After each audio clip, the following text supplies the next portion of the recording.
தமிழகத்தில் கடந்த ஏப்ரல் மாதம் 19ஆம் தேதி நாடாளுமன்ற தேர்தல் ஒரே கட்டமாக நடைபெற்றது. வேலூர் நாடாளுமன்ற தொகுதியில் திமுக சார்பில் கதிர் ஆனந்த், அதிமுக சார்பில் டாக்டர் பசுபதி, ஜனதா கூட்டணி சார்பில் ஏசி சண்முகம் உள்ளிட்ட 31 வேட்பாளர்கள் போட்டியிட்டனர். வேலூர் நாடாளுமன்ற தொகுதியில் உள்ள வேலூர், அணைக்கட்டு, கீவிக்குப்பம், குடியாத்தம், மாம்பூர், வாணியம்பாடி ஆகிய 6 சட்டமன்ற தொகுதிகளில் மொத்தம் 15,28,273 வாக்காளர்கள் உள்ளனர். இதில் 11,23,715 பேர் வாக்களித்துள்ளனர்.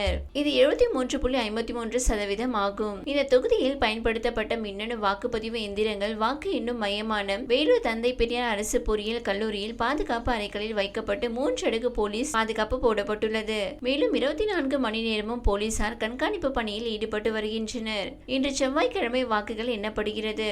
இந்த பணியில் 109 நுண்பார்வையாளர்கள், 121 வாக்கு எண்ணிக்கை மேற்பார்வையாளர்கள், 127 வாக்கு எண்ணிக்கை உதவியாளர்கள், 102 அலுவலக உதவியாளர்கள் ஈடுபட உள்ளனர். 6 சட்டமன்ற தொகுதிகளிலும் 14 மேஜைகளில் வாக்குகள் எண்ணப்படுகிறது. வேலூர் சட்டமன்ற தொகுதியில் 18 சுற்றுகள் ஆகவும், அணைக்கட்டு தொகுதியில் 20 சுற்றுகள் ஆகவும், கேவிக்குப்பத்தில் 19 சுற்றுகள் ஆகவும், குடியாத்தத்தில் 19 சுற்றுகள் ஆகவும், வாணியம்பாடியில் 21 சுற்றுகள் ஆகவும், ஆம்பூர் தொகுதியில் 18 சுற்றுகள் ஆகவும் வாக்குகள் எண்ணப்படுகிறது.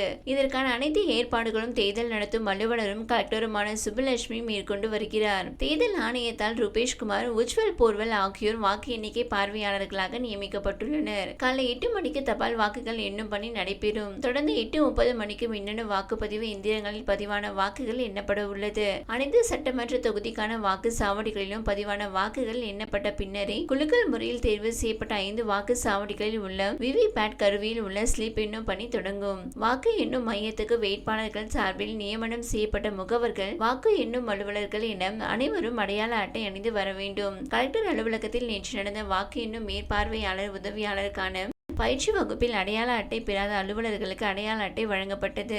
வாக்கு எண்ணிக்கையொட்டி வேலூர் மாவட்ட போலீஸ் சூப்பரண்ட் மணிவண்ணன் தலைமையில் சுமார் 900 போலீசார் பாதுகாப்பு பணியில் ஈடுபட உள்ளனர். காலை 11 மணி அளவில் முன்னணி நிலவரம் தெரியவரும் என தேர்தல் பிரிவு அதிகாரிகள் தெரிவித்தனர். வாக்கு எண்ணும் மையத்திற்கு வரும் வேட்பாளர்களின் முகவர்கள் குறிப்பிடுவதற்காக நோட்டு, பேனா மட்டுமே கொண்டு செல்ல அனுமதிக்கப்படும். செல்போன் உள்பட வேறு எந்த பொருட்களும் எடுத்து செல்ல அனுமதி கிடையாது. முகவர்கள் அடையாள அட்டை வைத்திருந்தால் மட்டுமே அனுமதிக்கப்படுவார்கள் என்று போலீஸ் அதிகாரிகள் தெரிவித்தனர்.